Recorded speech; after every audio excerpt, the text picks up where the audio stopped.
আপনারা জানেন একটি নির্বাচন হয়েছে, নির্বাচনের মধ্য দিয়ে আমরা গণতন্ত্রের পথে যাওয়ার কথা।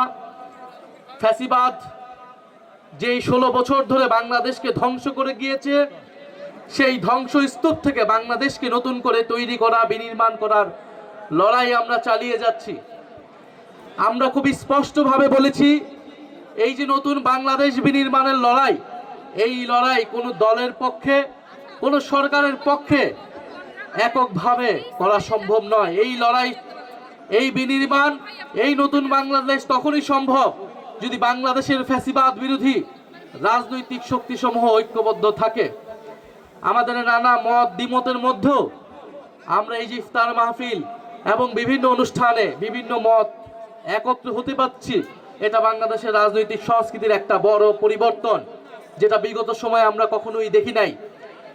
আমরা আশা করব যে সরকার দলে যারা আছে আমরা অবশ্যই তার সমালোচনা করব। সরকারে যারা থাকে তাদের দায়িত্ব বেশি, তাদের সমালোচনা মুখ বুজে সহ্য করতে হয় এবং নিজেদেরকে পরিবর্তন করতে হয়, সংশোধন করতে হয়। গণতন্ত্র কখনোই সম্ভব না যদি শক্তিশালী বিরোধী দল, বিরোধী মত না থাকে। বিগত 16 বছরে বিরোধী মত, বিরোধী দল বলে কোনো কিছু বাংলাদেশে ছিল না। দমন পীড়নের মাধ্যমে বিরোধী মতকে নিষ্পেষিত করা হয়েছে, নিঃশেষ করে দেওয়া হয়েছে। এই রাজশাহী অঞ্চলে যারা বিএনপি করেন, যারা জামাত করেন, তারা নিজেদের জীবন দিয়ে সে অভিজ্ঞতা করেছেন কতটা দুঃসহ জীবনের মধ্য দিয়ে আপনাদের ছিল। আমরা আশা করব যে ভবিষ্যতে এই সরকারের আমলে সে ধরনের দমন পীড়ন বিরোধী মতকে করা হবে না, বরং সমালোচনাকে সাধুবাদ জানানো হবে। আমরা খুবই সংক্ষেপে দুই একটি কথা বলতে চাই। শরীফ ওসমান হাদী হত্যার খুনের বিচার এই বাংলার মাটিতে হতেই হবে। আমরা যখন ইলেকশনে মানুষের কাছে গিয়েছি, সারা বাংলাদেশের মানুষ আমাদের কাছে এটাই বলেছে, ওসমান হাদী হত্যার বিচার যেন ভাইয়া এই মাটিতে হয়। ওসমান হাদী হত্যাকারীদেরকে ভারতের মাটিতে খুঁজে পাওয়া গিয়েছে, আমরা শুনেছি।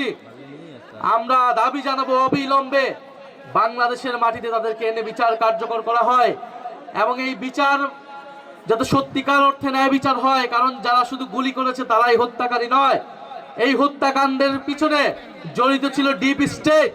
এই হত্যাকাণ্ডের পিছনে জড়িত ছিল দেশি বিদেশি নানা ষড়যন্ত্র। সেই ষড়যন্ত্রকে বাংলাদেশের মানুষের সামনে উন্মুক্ত করতে হবে এবং শুধু প্রত্যক্ষ নয়, পরোক্ষভাবে যারা এই হত্যাকাণ্ডের সাথে জড়িত তাদেরকেও বিচারের আওতায় আনতে হবে। দ্বিতীয়ত, আমরা দেখেছি ফ্যামিলি কার্ড উদ্বোধন করা হয়েছে। আমরা ইলেকশনের আগেও বলেছিলাম ফ্যামিলি কার্ড তারা উদ্বোধন করেছে, তাদের ইস্তিহার অনুযায়ী তাদেরকে সাধুবাদ। কিন্তু আমরা পাশাপাশি এও বলেছিলাম, যদি দুর্নীতি বন্ধ না হয়, যদি চাঁদাবাজি বন্ধ না হয়, যদি দখলদারিত্ব বন্ধ না হয়, যদি ঋণ খেলাপিদেরকে সংসদে এবং সরকারে ঠাঁই দেওয়া হয়, এ সকল ফ্যামিলি কার্ড কেবল হচ্ছে চোখ ধাঁধানো একটা কর্মসূচি, কেবল এটা বাংলাদেশের অর্থনীতির কোনো পরিবর্তন করতে পারবে না। ফলে আমরা আহ্বান জানাবো, যে সকল ঋণ খেলাপি, লুটেরা, দুর্নীতিবাজদেরকে সরকারে, সংসদে নিয়ে যাওয়া হয়েছে, নমিনেশন বিক্রি করা হয়েছে, সেই সকল ঋণ খেলাপিদের বিরুদ্ধে যাতে বাংলাদেশ সরকার, বাংলাদেশের সুপ্রিম কোর্ট, নির্বাচন কমিশন ব্যবস্থা নেয় এবং তারা যাতে অতি দ্রুত দেশের টাকা, ব্যাংকের টাকা ব্যাংকে ফিরিয়ে দেয়। প্রিয় রাজশাহীবাসী, 12ই মার্চের জন্য আমরা সবাই অপেক্ষা করছি। 12ই মার্চ নতুন জাতীয় সংসদের অধিবেশন। সেই অধিবেশনে শুনছি আমরা ফ্যাসিস্টের দোসর, ফ্যাসিস্টের লেজুর রেখে যাওয়া রাষ্ট্রপতি বক্তব্য দিবে, ভাষণ দিবে। আপনাদের সামনে স্পষ্টভাবে বলে যাচ্ছি, কোন ফ্যাসিস্টের দোসরের বক্তব্য শোনার জন্য 12ই মার্চ আমরা জাতীয় সংসদে যাচ্ছি না। আমরা জাতীয় সংসদে যাচ্ছি বাংলাদেশের মানুষ এই ইলেকশনে গণভোটে হ্যাঁ এর পক্ষে ভোট দিয়েছে, সেই হ্যাঁ এর পক্ষে সংস্কারের পক্ষকে বাস্তবায়ন করার জন্য, সেই সংস্কার বাস্তবায়নের জন্য আমরা 12ই মার্চ আমরা জাতীয় সংসদে যাচ্ছি।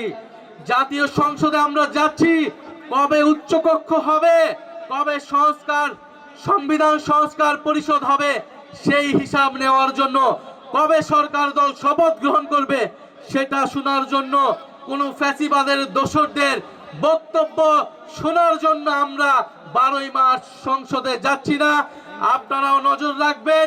আমরা বলেছি এই রাষ্ট্রপতিকে অবিলম্বে অপসারণ করে গ্রেফতারের আওতায় আনতে হবে এবং সংবিধান সংস্কার পরিষদ করে সংস্কার বাস্তবায়ন করতে হবে। হ্যাঁ, বাস্তবায়ন করতে হবে।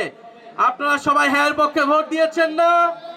আমরা সবাই দল মত নির্বিশেষে হ্যাঁ এর পক্ষে ভোট দিয়েছি। ফলে সংস্কারের পক্ষে, বিচারের পক্ষে আমাদের সেই লড়াই চলমান থাকবে। আপনাদেরকেও সচেতন থাকার, 12ই মার্চ সংসদের দিকে তাকিয়ে থাকার আহ্বান জানাচ্ছি। এই অনুষ্ঠান আয়োজনের জন্য সকলকে উপস্থিত হওয়ার জন্য আপনাদেরকে ধন্যবাদ এবং কৃতজ্ঞতা জানাচ্ছি। ইনকিলাব জিন্দাবাদ, এনসিপি জিন্দাবাদ। আসসালামু আলাইকুম।